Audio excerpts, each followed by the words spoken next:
morning, everyone. Welcome to our flood recovery session today. My name is Sharon Mortensen.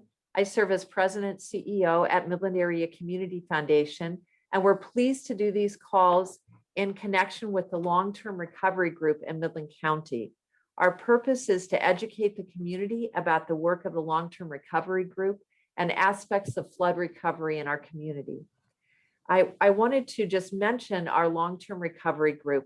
They were established shortly after the flooding last year, and they have met throughout the past year with committees working on case management, construction rebuild, housing support, public relations, volunteer coordination, and financial support. So kudos to all of those that are part of that long-term recovery group for the incredible work that they do on it's been bi-weekly, weekly, monthly basis, but the ongoing work. Today's topic for our flood recovery session is building resilience 1 year after the flood. And special thanks to our speakers, Dr. Kathy Dollard and Sarah Owens, who will be introduced shortly. I did want to mention that we have previous flood recovery call sessions available to you that you can listen to in terms of the recording. You can find them at midlandfoundation.org or reliefmidland.org.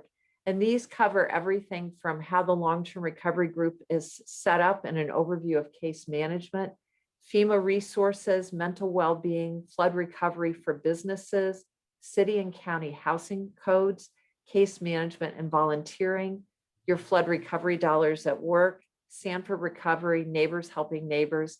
So you can look, and any of those sessions that you'd like to be a part of, you certainly can listen to and learn from that information. Midland Area Community Foundation obviously is a part of the long-term recovery group, and we hold one of the two funds that assist with flood recovery, with the other fund held at United Way of Midland County, who helps to lead our long-term recovery group. In terms of logistics, this call is being recorded, so obviously we can post it after so others can benefit from the information and resources shared. And we do ask that you post questions in the chat function. We'll be monitoring that throughout the program and be providing those questions to our speakers today. So it was nearly 1 year ago, actually on May 19th, that 2 dams failed, and the resulting flooding was devastating to our community in the face of what were already challenging circumstances around a global pandemic. As we look at ways to build resilience, we have 2 outstanding and knowledgeable presenters today. Dr. Kathy Dollard oversees behavioral health services for Mid-Michigan Health, and Sarah Owens is a trauma-informed consultant working with the schools. We're excited to have them here today as we talk about building resilience 1 year after the flood. So thank you, Kathy and Sarah. Thank you, Sharon. So yes, as we dig into this, we really do encourage you to put questions in or comments into the chat. I think Kathy and I we wanted this to be an organic conversation. We really wanted it to feel authentic. And so we want you to be part of that conversation. And so our slides are going to be a little bit different than maybe you've experienced in the past. Rather than like bullet points and working through a lot of information, we have some visuals, and we're almost going to be treating this as like a podcast dialogue, just kind of back and forth. And so we welcome you to be a part of that. If there's something that we mentioned that you'd like us to return to or dive deeper in, please toss that into the chat, and then somebody will let us know. So as we get started, here's a little bit of information about Kathy and I. Kathy, I'll go ahead and let you introduce yourself first. Sure. So I work at Mid-Michigan Health, and I have accountability for all of the behavioral health services here at Mid-Michigan Health. And I also am a trained psychologist and have been a psychologist for about 20 years. And also I wanted to mention that I am a flood survivor. So I live on Sturgeon Creek Parkway, and we've had I've lived there for around 5 years. And in those 5 years, we've had 2 floods in our home, both really filling the first flood filled our basement, I would say up to like waist high. And then this more recent one with the dams breaking pretty much to the top of our basement, we were flooded. So yeah, have some personal experience with flooding. Thank you. Mhm. So I am a teacher by training. I taught for several years in special ed. And through that work, I really began to understand how trauma and adversity starts to impact the learning dynamic and even the teaching dynamic, how brain and behavior is associated with that. And so I've kind of still within education, but kind of have left the classroom to dive more into providing opportunities for teachers to engage in understanding how adversity impacts themselves and the classroom and their students. I don't know how many of you maybe have heard about RISE, which is contracting right now with Midland Public Schools in terms of supporting that system and understanding how this work can improve the resilience outcomes for both teachers and students.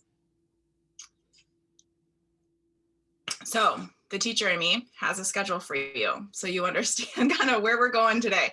So we're going to start with like, what is trauma? What do we mean when we say that? I feel like it's such a buzzword in many settings. And so what is it really? How are we going to define it, at least for our conversation today? How does it show up? So what does it look like, both from an adult perspective, which is Kathy's going to kind of take that lens. I'm going to take the kids' perspective. So how does it manifest in our everyday living? And then how do we take care of it? A lot of it, I think people might want to try and avoid. And really it's like, let's dig in and let's really understand how we can take care of it, because then we're really able to move forward. One of the pieces that I think Kathy and I are going to be mindful of today is even our language choices. And so even the notion of moving forward to me speaks very differently than moving on. Moving on makes it seem like I'm leaving it behind, and moving forward speaks to I'm carrying it with me as I go. And so this is something that we have been changed through this experience. And so we're going to learn how to move forward with it. And then Q&A at the end. So when we think about defining trauma, this is coming out of the Substance Abuse and Mental Health Services Administration, and they define it with 3 E's. So they think about it from an event, series of events or circumstances that are experienced as physically, emotionally harmful or life-threatening that have lasting adverse effects. So that events, experienced, and then the adverse effects of that. And then I like to add at the end that piece of exceeding one's capacity to cope. And so when we think about, if we think about our stress response systems as a cup, and if we think about if our cup is full already with the variety of life stressors that we experience, not all stress is trauma, not all grief is trauma.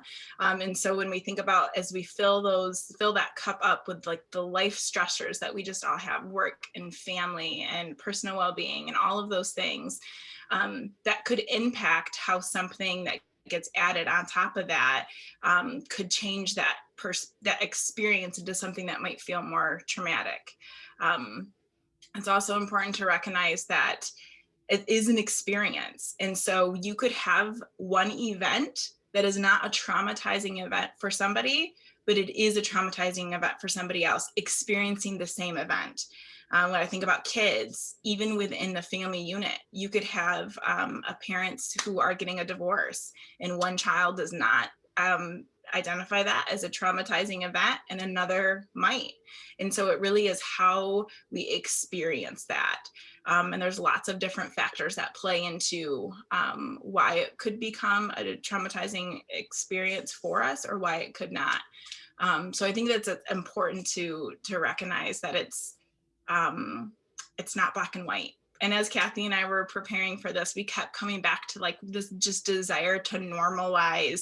You could have had limited flooding or even no flooding and have felt some type of a traumatic response from this. And then somebody like Kathy, whose basement was completely flooded, seems to be having more resilience than you. And how does that make sense? And why is that? And you're wrong for feeling the way that you're feeling because, you know, it doesn't look like you had as much water as somebody else.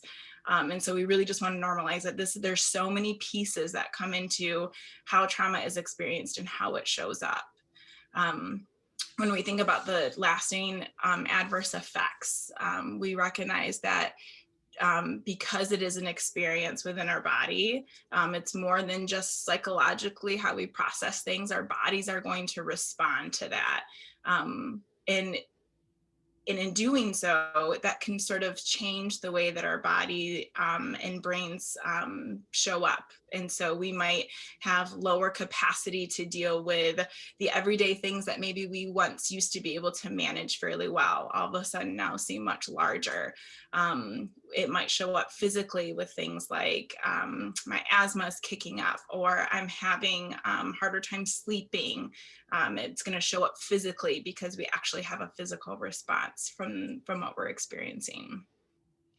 Kathy, do you have anything to add to that? Yeah. So one of the things that I think is important to know is that with trauma, it can have some lasting effects, but also it's not all doom and gloom, because sometimes people who go through trauma actually have post-traumatic growth. So we often hear about people who have post-traumatic stress, and that's certainly something that can happen and that we do need to work through. But on the other side, sometimes as we work through all of what has happened and learn some skills and things, we can come out of traumatic experiences with post-traumatic growth as well. So I would just think it's important for people to know that it isn't always going to be, wow, this terrible thing happened, and that means consequently we're all going to have a terrible time, because people do move through these things, and for some people it can mean, and for a lot of people it can mean it's a growth experience as well. Yeah, excellent. Thank you. And I think thinking about that too, it also can show up in different ways. So maybe this whole past year, you haven't really felt much because you were doing, right? We talked a lot about like that. This first year has been a lot of action-based steps. And now as you kind of reflect back, I've chatted with a few teachers who are sort of recognizing, I feel like I'm now just starting to process. And so that timeline also can vary in terms of what that looks like and when that shows up. Yeah, I think that on our next slide, I think we have some of that as well. Just this anniversary effect, and knowing that you can be anywhere on this continuum, that it may be that because of all of the doing that you've been having to do, the thoughts and the feelings and those emotions aren't quite haven't quite popped up for you. And for other people, it can be very different. And that they've been working through all of these things, and they are at a different place. And so for some people, we think of that we must have a reaction at anniversaries, and that does happen sometimes, but it is going to show up differently for each person. So we just want people to understand whatever it is that you are experiencing, that's okay, that it's normal, that we would come a year later and have a feeling. I know for me, like maybe many folks who have experienced the flooding, I still have workers in my home. All of us, probably a lot of us, had trouble finding someone to even help to rehab their home, and those folks that are helping us are juggling many different jobs at once. And so I don't think I'm the only one who still has folks that are coming into our home. And I know I do sometimes think like, golly, I just want these folks to be done. I want my house to be back to normal and my life to be back to normal, and not have to think about people coming and going and managing and going down to see, what was actually been accomplished today, if they've even shown up, and those sort of things. So, different folks are dealing with at different places, and whatever you're feeling is pretty probably much normal. Mm. Yeah, I think that makes me think of a conversation that I had with a teacher who was talking similarly, that they were just kind of getting their basement back together. And she said the flood happened a year ago, but yet it still feels like it's the effects of it are still lingering, right? Both like logistically, and also a little bit of emotionally for her. And so I think that that definition, there was the event of the flood, and then there's this set of circumstances that sort of continue to linger even as time goes on. Yeah, that is true. And not to forget people who've lost their homes completely. And so those kind of events, I mean, you might have a different reaction on the anniversary as well. So I think that's Mm, important for us to know that people have the full continuum. And that's sort of what we are meaning with this arrow. You can have the mhm, full range, and you yeah. can, as a personally have a full different range of experiences and thoughts and feelings too. So one Mm, day it might be just fine, you're rolling with it, and another day it might really be something you ruminate on. mm. Mhm. Um, the something that you said made me think about the anniversary and how it may be like the day of or not the day of, but I think something like an environmental disaster, even just the season could create something, right? Because we know that trauma is an experience, and so even the sound of rain or anything else that may be happening in May. So a lot of the teachers that I were talking about, it's like, yep, we were doing spring testing and we were getting ready to wrap up the year, and then boom, my students were gone and I never saw them again. So some of them are like, I didn't do end of the year things last year. Like we didn't do them because they were gone, and and part of that is because of COVID too. So thinking about like as we're coming up as the year of COVID and all those things that are going to be linked to even the season can create different responses that maybe you weren't anticipating and might be surprising to you. Yeah, I think you brought up a good point too about the rain. We've had an unusually dry spring. And I know that, I mean, I live on a creek, and a lot of our neighbors and all of us, I think, like are thinking like, okay, what is the difference going to be with not having these dams, and what is the watershed going to look like, and all of that, and having it be unusually dry has been, at least for me, maybe a bit of a blessing, but also I just don't know what it's going to be like going forward. So I think that can lend to a little bit of anxiety that people might feel. And I know that, Sarah, you had a story around, when it rains, and, people having a reaction of, some fear and anxiety when they hear a lot of rain. And I know that's true Mhm. of me too. Mm-hmm. Yeah, absolutely. And I think that goes back to when we think about the characteristics of it, this notion of I don't know when it's going to end. And I'm feeling a little bit like trapped by that. Those two pieces, I think, can lend to this conversation in terms of it can surprise us. We can think that, like you said, we're doing really well, and then all of a sudden it starts to rain, and you don't know why all of a sudden you're feeling really anxious. Like, where is that coming from? And so part of our hope, and one of the things that we want to do as we engage in these conversations, is to name it to tame it, as Dr. Siegel talks about, in terms of once we understand it, then we can begin to take care of it. Yeah. So we were talking about stories, and I had put this quote up. Kathy's going to share a story, but I think this is from Donald Miller, who wrote a book, A Million Miles in 1,000 Years. And it's a great book. Got to read it if you haven't read it. But he talks about if we live life as though it's a story, how that can help us to live a more satisfying or fulfilling life. And this quote, I think, is a powerful one to think about. It's not just getting to the end, like once my basement's done, once once we get out of this, or once COVID's over, or once I get that job, or my kid gets better, or whatever it is, once we get to whatever it is that we want to get to, then things will be better. When really his challenge is for us to think about, it's that character getting molded in the middle of the hard work. That's what matters. That's our opportunity for that growth, like you mentioned, Kathy. So how are we handling and managing and navigating this in-between stuff that feels so hard and heavy? Yeah, and I think that it can be very helpful. And I think if if people who are survivors of this flood haven't talked about it with somebody who will listen, who that is very healing to be able to have conversation. So I had a conversation with somebody. She is a coworker and she lives down the street from me.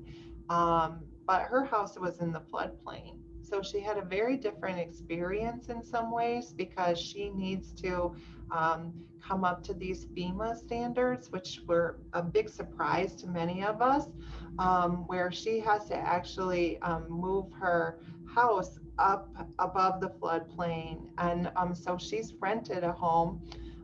She's been in a rental since the flood. And just working through all of the very complexity, things that she needs to do with FEMA, with loans, with all of that.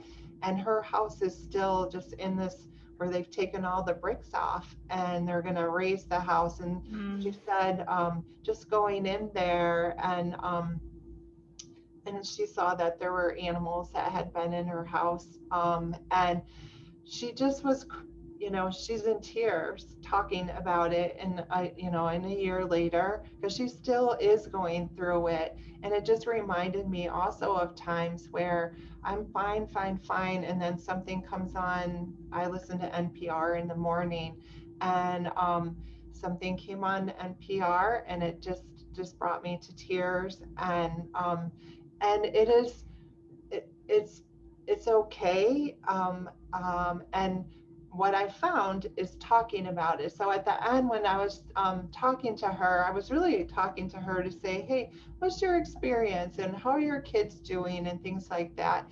And she said, it was just so helpful just to talk about it because we're just, many of us are still in that kind of doing stage. And she's like, I haven't really had time just to stop and just sort of take some time to talk about it and to cry with somebody about it and to like work through it. And so I think it's important that we hold space for people so that they can talk about it if they need to, but give ourselves space to like process it. And by talking it through, like that whole name it to tame it thing, sometimes it's good to be able to talk these things out. And it can be with a therapist if you're at a spot where you need like a professional person to talk to, but just talking with each other and our neighbors and with our friends who can have some understanding and just hold space for us to be able to,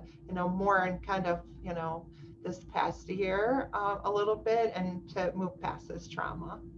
I love that story. And I think that piece of like, as a society, I think that when we do this all the time in a variety of ways, and really helping adults to understand with kids too, we don't need to fix it, right? Nothing you could have said in that moment would have fixed it. If anything, it would have made her feel less seen. And so it's really just that notion of like, thank you for sharing that with me, and sitting in uncomfortable. We don't sit in uncomfortable very well.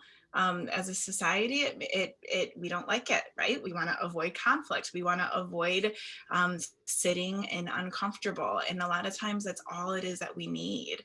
And so if there's somebody that you know of, or even yourself, in terms of like, well, I wouldn't know what to say, I don't want to bring anything up because I wouldn't know how to respond, or I wouldn't know how to.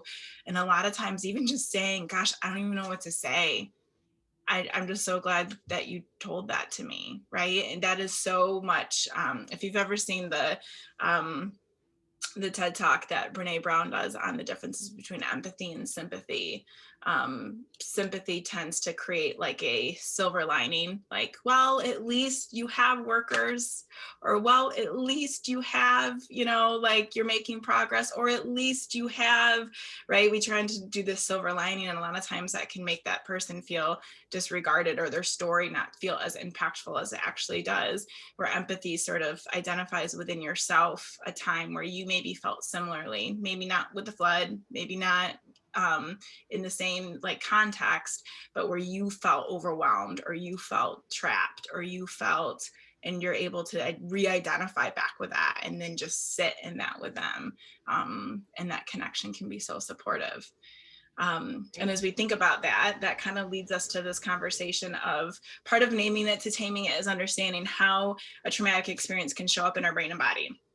And so this is a visual that I've used with kids and adults across the board to really recognize what is happening when we feel stress, when we go through a stress cycle, and then when that stress cycle is repeated over and over, or it was a very profound stressful experience and we move into that traumatic experience. What is actually happening in the brain, and why is it important for us to know that? This visual is taken from Conscious Discipline. It's a great resource. The link is down there on the slide. You can just Google Conscious Discipline if you find this helpful and wanted to dig into more of it. But this model is really taken from like a 1960s triune brain model. It's a simplistic brain explanation, but for our purpose, it really helps us to understand. And so when we think about the front part of the brain, so Dr. Dan Siegel talks about, you have a handy model of the brain, it's your hand. It's a funny joke. No one really ever laughs. It's okay. So if you hold your hand up and you tuck your thumb in, and then you pull your fingers over, that is essentially a model of the brain, the handy model of the brain.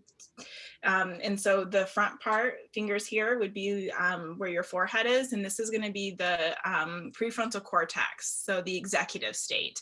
And this is the part of the brain where you do all of your logical thinking. You're able to compare and contrast. You're able to understand time. You're able to sequence. You're able to have empathy. You're able to do all the learning that we need to be able to do, problem solve, be creative when we're at work, or if we're a child when we're at school. This part of the brain isn't really fully developed until 26. And so as an education advocate, I always say, like, we're asking, kids who do not have fully developed prefrontal cortex is doing a lot of thinking and learning throughout the day. So then if we open that up, and in the blue part, which is going to represent your thumb, this is going to be the limbic system. This is where your amygdala lives. And so the amygdala, we tell kids, is your watchdog. And your watchdog is there to keep you safe. And it's going to bark if it thinks that you're in trouble. And it's going to bark really, really, really, really loud. It's going to sound off the fire alarm.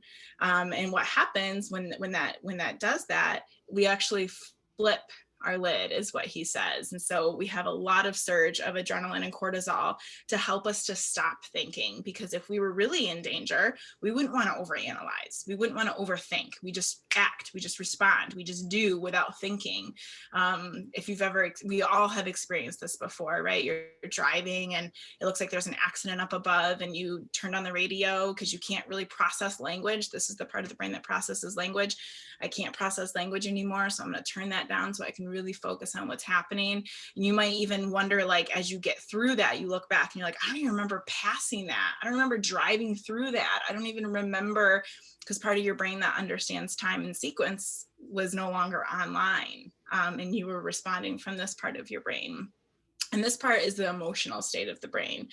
This is where we hold our memories. This is where we're able to process that the emotional components of interactions. So this part of the brain would ask, like, am I loved, or am I understood? And then if we open that up, the palm of your hand would be considered the brain stem, or the back brain.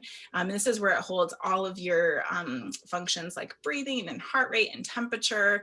And this is where that fight, flight, freeze, or fold lives. And so our amygdala would say, or a watchdog would say, yep, we are in danger. we need to run away, hide, or fight back, or just play dead. And so this part would regulate that. So our breathing, we're just breathing really heavy, our pupils dilate, right? We're ready to fight or flight. And this part of the brain would ask, am I safe? And so when we experience either a perceived threat, like the definition shared, it can be perceived or it can be real, our amygdala is going to, our job is to keep us safe. And so it's going to say, we are in danger and we need to stop thinking and we need to be reactive. We don't need to be responsive and mindful and thinking. We need to be reactive because we have to quickly go into survival. And so I think understanding these three parts of the brain can really help us to navigate, why am I thinking so irrationally right now? Why am I feeling I'm so overwhelmed, and logically I can see that this isn't anything that I need to be this upset about, but I just can't help it. I'm just feeling so nervous or anxious or worked up about this. Understanding that's what's happening within your brain, then we can understand how do we bring that back online. And at the end of our presentation, we're going to give a few strategies, both for a student's perspective or a kiddo's perspective and an adult's perspective, of how do we begin to bring that thinking brain back online to allow for that regulation to occur. I think it's also important to recognize that we go from a bottom up. And so everything that we're bringing in to our sensory goes through the back, the mid, and then the front. And then we're able to think about it. So if you were to hear that alarm on your phone, you're not going to logically think about it first. It's going to go through this, am I safe part of your brain first. And if that is linked to a very heightened memory, then that sound alone could create this I am not safe trigger. And if we aren't able to identify that and be mindful with that, to come back online and say, no, I am safe. There is not a flood happening right now. It is a sound for something else, or it is, then we're able to navigate that a little bit more. But you may feel your breath and your heart rate kick in before you even consciously understand what's even happening. Kathy, do you have any perspectives from like the adult piece or anything that might be helpful? Everything that you said is pertaining to kids and adults. Yes. And so I think it was a great explanation. And yeah, and I think one thing that I can say is where you see this red, it goes down into your body. So, you know, where your brain is connected to your spinal cord and all those nerves and all of that. And so sometimes when you have a gut reaction, it's because all of that stuff actually goes right down into your vagal nerve and all of the things that are really near your gut. And those nerves go out into your body. So you're going to be feeling things. When you were talking about when you're in a car, I don't know if you've had that experience where you have to stop short, like somebody stops right in front of you. I feel that sensation throughout.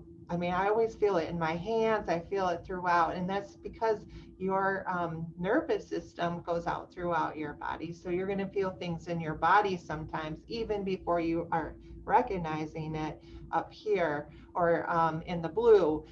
You feel things in your body and you know, then you process it up like you were saying, Sarah. So that's all I really have to add, but really good explanation of that. And I think it's important to recognize you can't talk down cortisol. No. Right? Like, and so like this notion of like, if we had a kiddo who was really worked up about something and really having a hard time, and you would ask themselves, they're flipped right now. And so my language of you're fine, it's fine.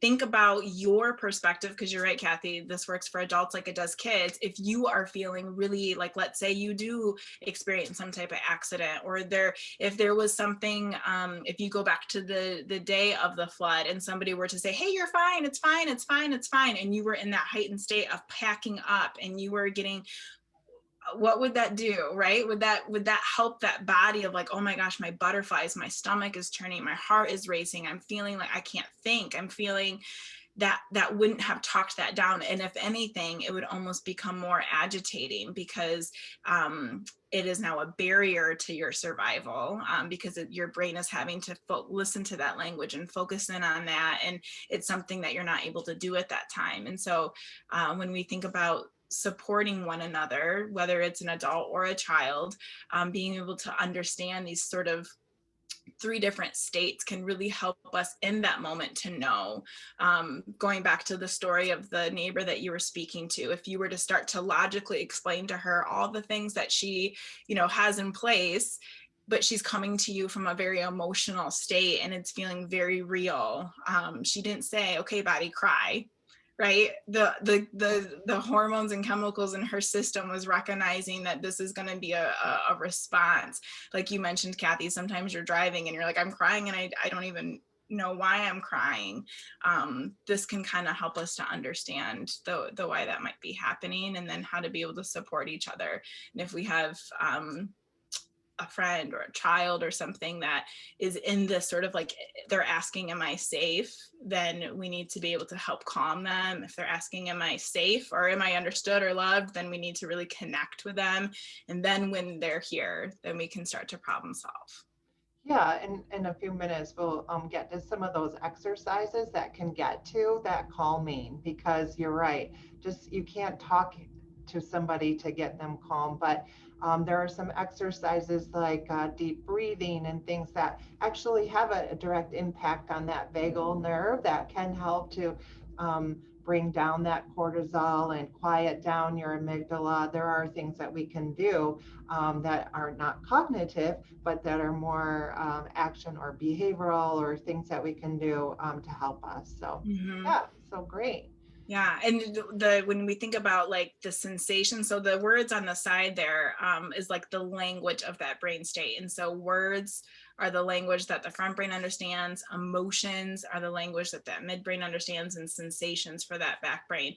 When you think about even things going back to the example of the rain or feeling, I was talking to a teacher and her husband's birthday was actually the day of the flood. And she said, we were grilling steaks and it started going off, and she's like, and I started packing up the steaks in like plasticware, like in Tupperware.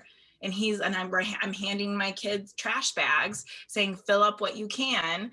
And I'm putting steaks in a Tupperware. And she's like, it seemed so disconnected from like what was happening. And so we this has helped her to kind of start to understand like what that was and why that. And she's like, and now I can't smell a steak without going back and like packing up my steaks while I'm handing my kids trash bags to fill up their bedrooms.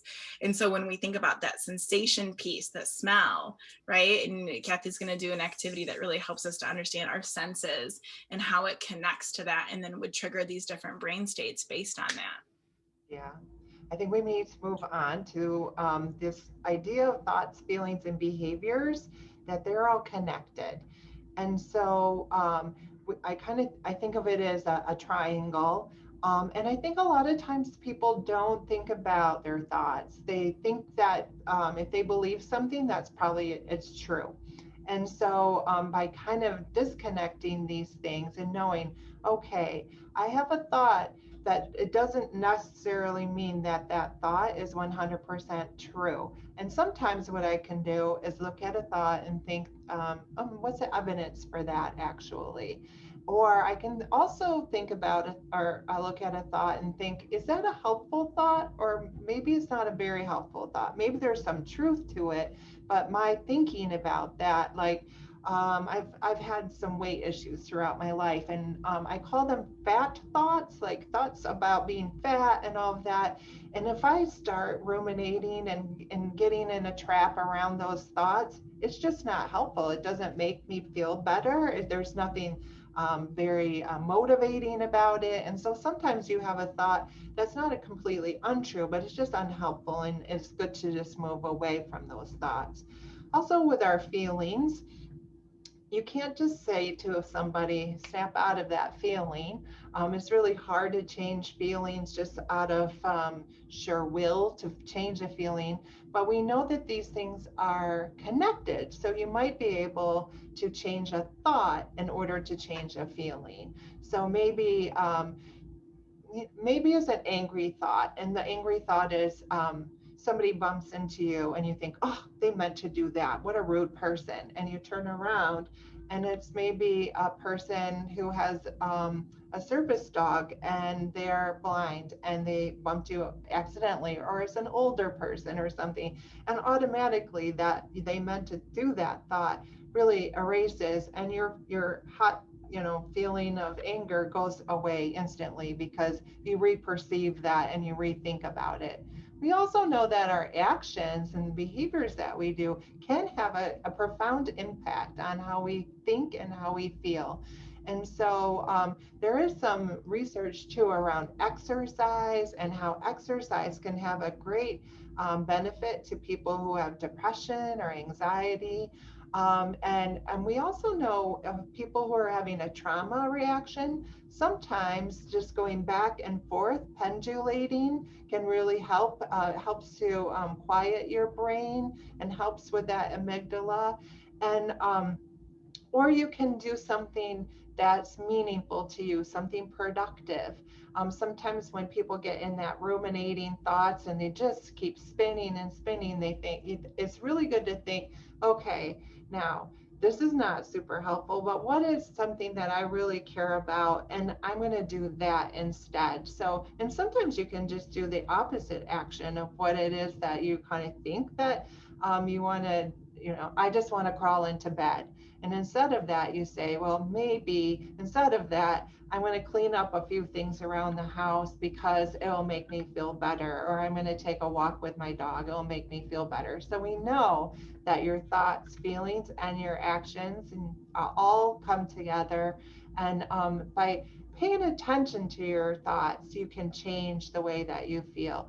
Sometimes by taking some action, you can change the way you feel.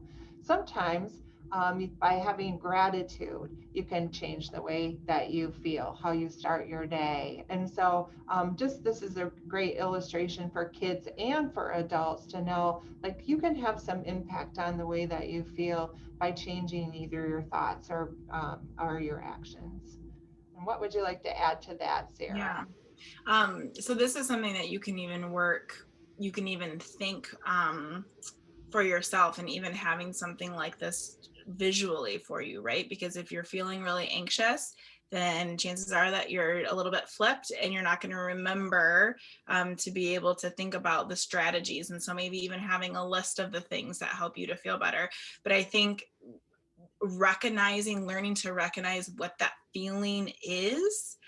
What does it feel like? And so oftentimes we are very disassociated with our body, and that we similarly to thinking about the polyvagal nerve, right, and coming up, that you're going to feel that gut reaction before your brain registers it.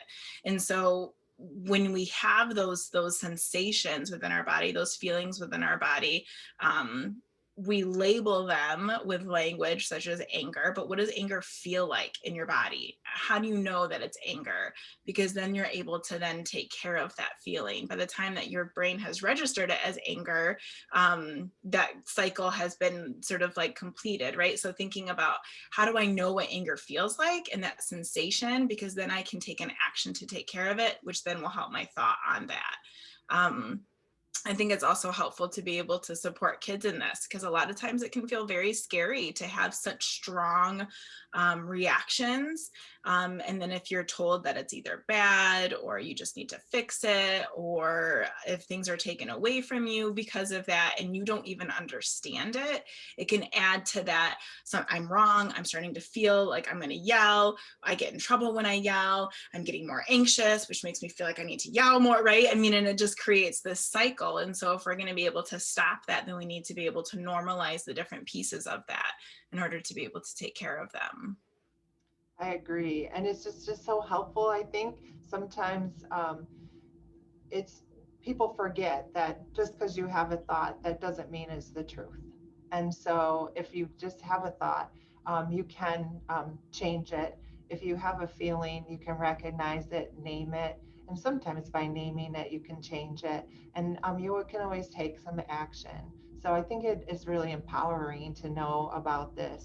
And, you know, it can be helpful, I think, to explain this to other people too. So I think then here's some practices to build on resilience. So why don't you start with the kids, Sarah? Sure.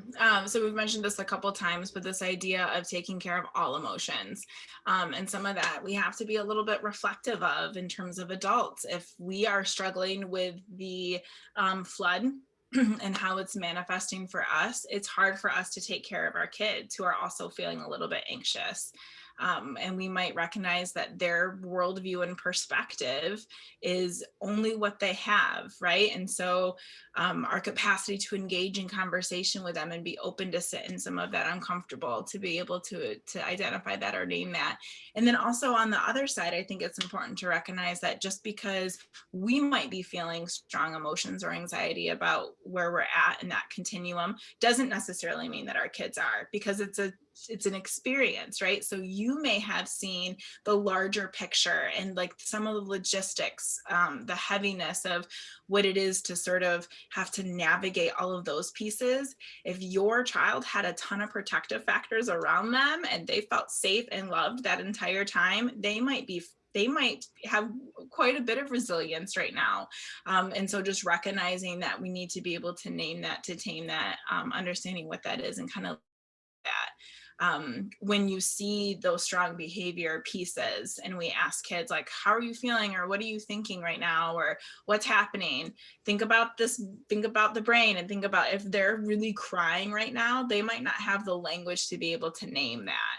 And so then it's that sort of, we're going to sort of serve as that surrogate prefrontal lobe, right? We're going to come in and say, oh man, you're really crying. I can see that this is really hard for you. We're going to sort of take care of this right now. And then we're going to figure out how to problem solve or identify what that is and what you might need once we're able to sort of calm back down. So I think that it can be helpful to understand that perspective. Some breathing practices. I'm going to teach you two really quick that work really well with kids and adults. They're both ones that I've taught my kids, and they're ones that many kids benefit from that throughout even our community. So maybe even one of your children might recognize it. The first one is 5-finger breath. And so you would, a lot of it is like, we don't know how to breathe. Like we'd say like, take a big breath, take a deep breath. And we don't really know what that means or what that looks like. A lot of us breathe from the chest, which is going to be shortened breaths, which is going to create a little bit of more just even heightened within our nervous system versus that belly breathing, which is that deep diaphragm breathing. And so a lot of it is just even teaching how to breathe. And so 5-finger breath, you're going to breathe in as you go up the side of your thumb and breathe out as you go down. So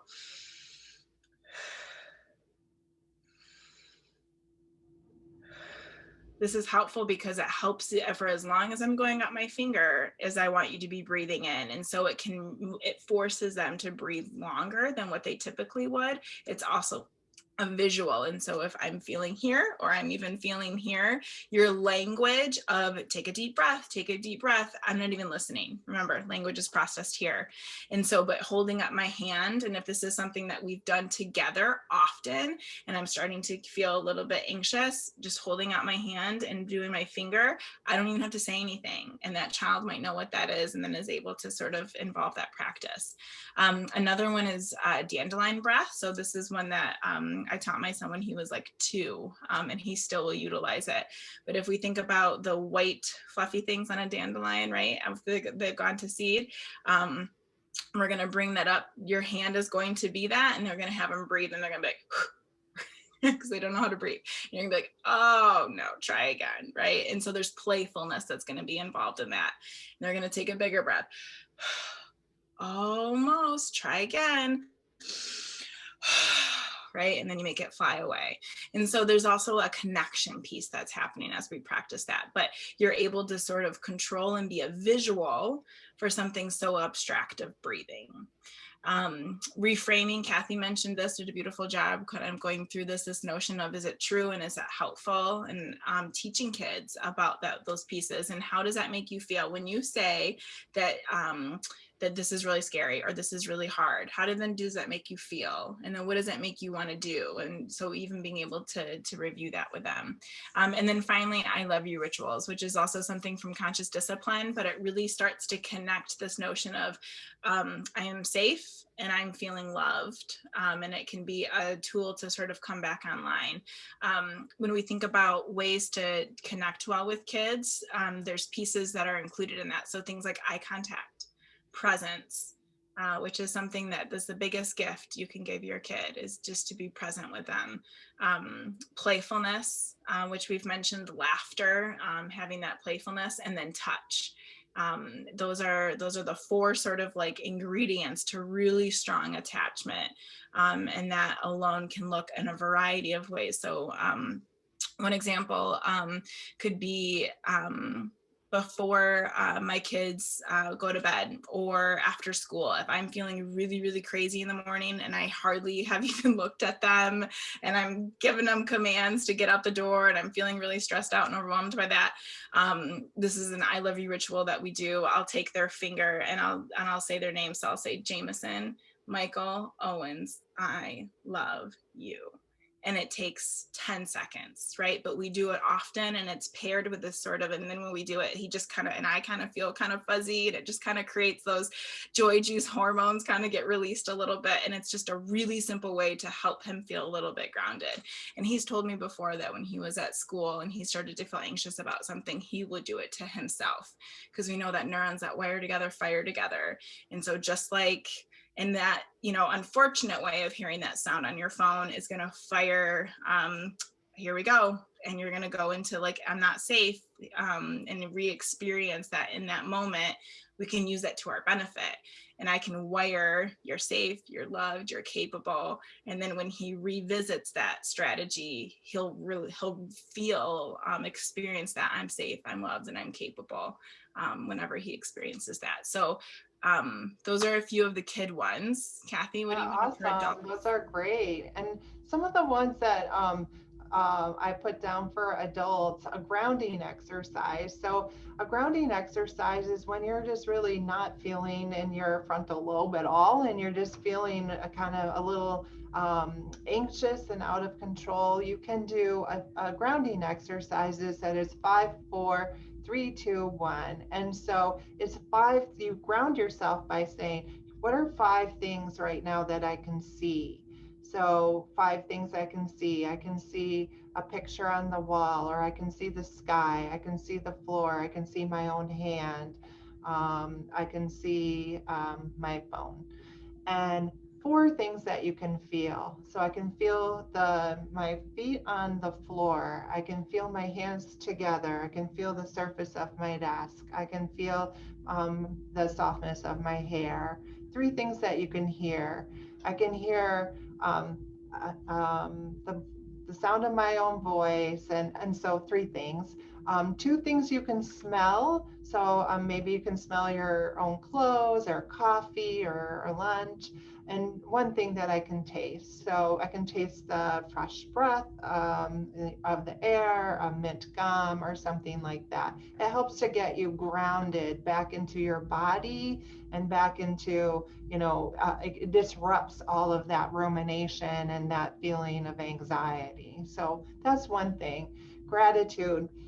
It's really helpful, and it can really actually retrain your brain to come from a place of gratitude. So 1 thing that you could do is 3 good things before bed. You name 3 things that you're grateful for and how that kind of manifested and what you did for that. Some people write that down before bed. You can say it in a prayer. Some people say what they're grateful for as they put their feet on the floor as they're getting out of bed.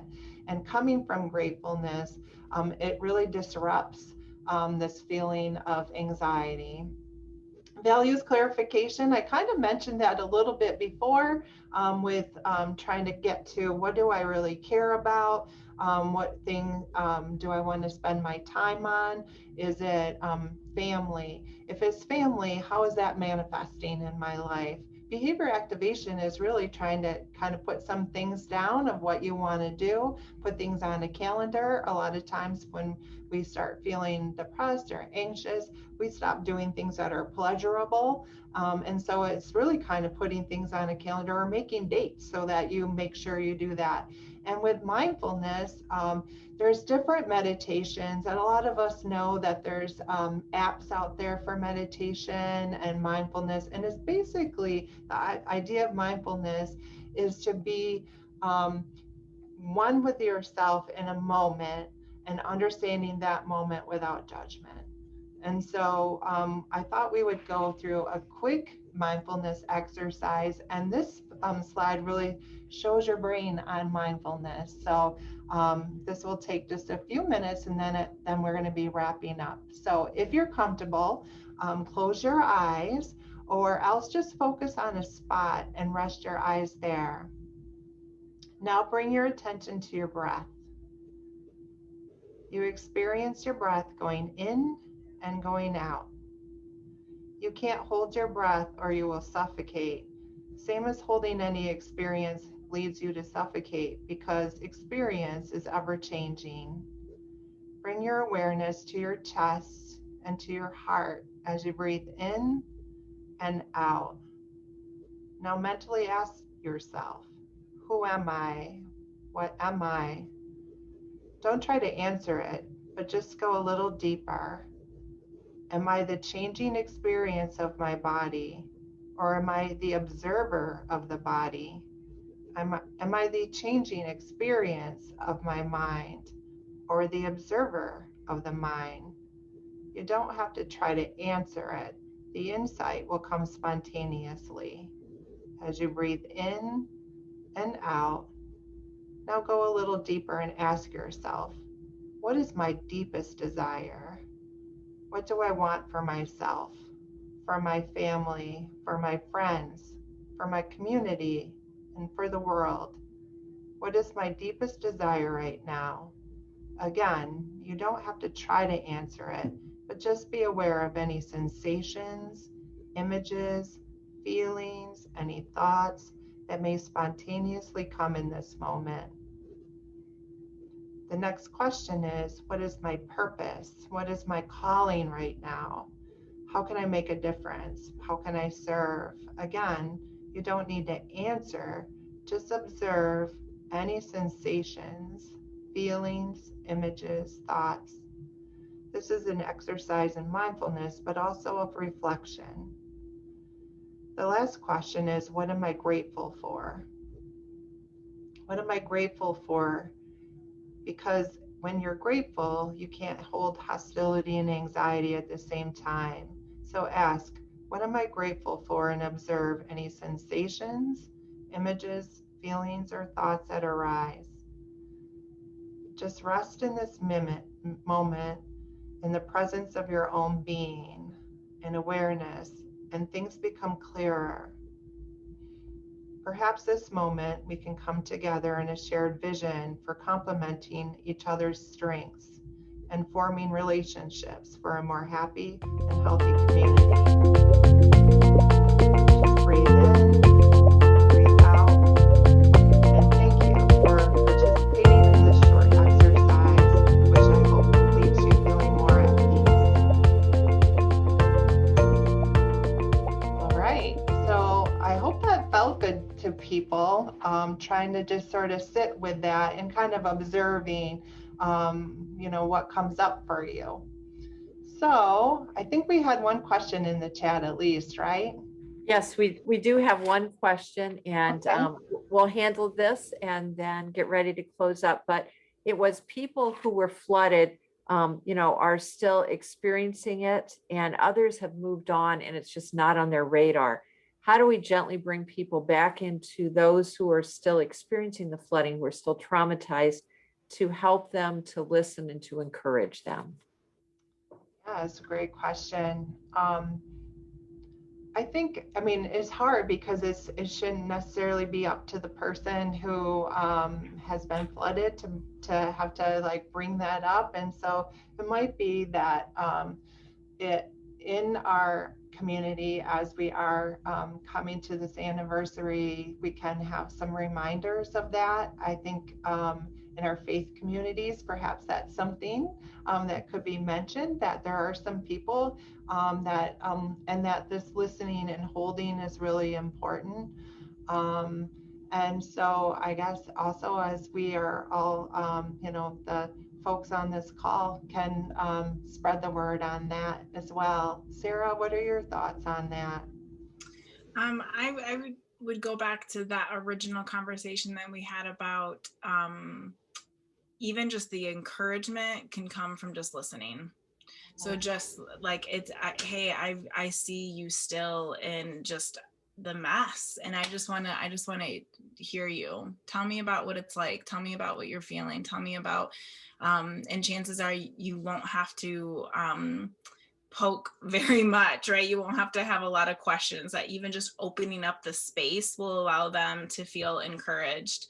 And don't feel like you have to say the right thing, but just being there, that connect is, I would say, would be more than supportive. I think it can kind of go in with some of the things that we are trying to do in our community around neighboring. And I think that Sanford Strong, folks who were really have been involved with that and have sort of created a nonprofit and a good forum for that. We can learn, us folks who live in Midland City can kind of learn from that as well, that coming together, talking to your neighbors, that's something I would, have done and plan on keep doing, is just to check in on each other. So, how are we doing? And then, yeah, it's important for people not to forget. So I guess that's what we have on that one, Sharon. Great, thank you. And again, want to say a huge thanks to Kathy and Sarah for your presentation today. And I appreciate the way you made this very conversational as we think about how we can build resilience, both in ourselves and others, 1 year after the flooding. I did want to mention resources for flood survivors. Of course, 211 is always a resource to reach out to. They also have, thinking about our topic today, there's the My Hope portal, which offers mental health resources and is available. You can go to reliefmidland.org. And of course, we always encourage you to reach out to our disaster case managers. In fact, can we put their just number in the chat so if somebody wants to jot that down? I know we've got a couple of them on the call, as well as those of us who are their cheerleaders in the community on the call as well. So we'll stick that number in the chat for all of you and encourage you to share that with those who may not be connected and may still be struggling. Again, thank you so much, all of you who joined us, and special thanks to Sarah and Kathy. Our next flood recovery call will be on June 10th, also at 10:30 a.m. So we welcome you joining us. Please register in advance. And again, thanks for joining us today. Bye-bye, all. Thank you. Bye.